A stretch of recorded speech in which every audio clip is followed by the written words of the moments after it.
Hello everyone, welcome to my channel. Today I'm going to take you on a journey back time to when I was a junior high school student in Japan. As a Korean, moving to Japan at age of 12 was a huge change for me, and I became the first international student in the history of my school. When we moved to Japan, I was 12 years old and I had to enroll in a local junior high school.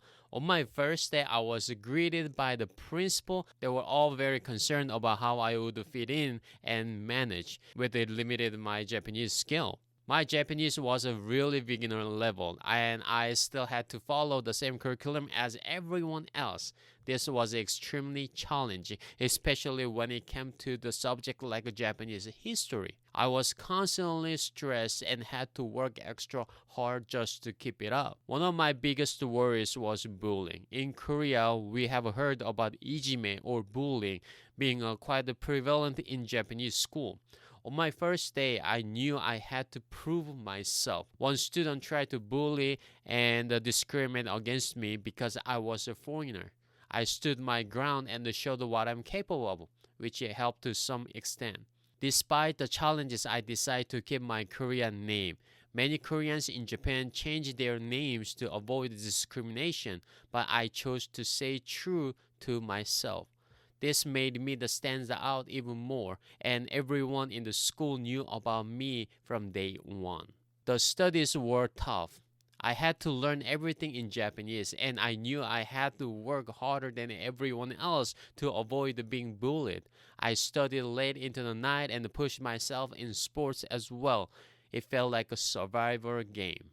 Living in Japan as a Korean also meant dealing with some ignorant questions. People would ask me if Korea had TV or nice car like Japan. It was almost laughable, but it showed how little they knew about my country. This was 27 years ago, but I still remember how tough it was.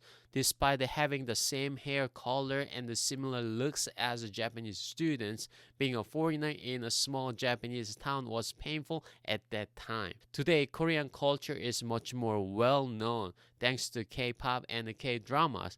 But if you go to more the kind of small and countryside of Japan, you will still find the cultural barriers. It took almost 1.5 years for me to truly feel mingled with the Japanese student community. My language skills improved significantly after 6 months, and I was able to catch up with the entire curriculum within a year.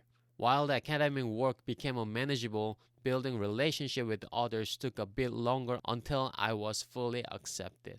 I know it might be scary to be in different culture, but don't get discouraged. Embracing the challenging and the staying true to yourself is key.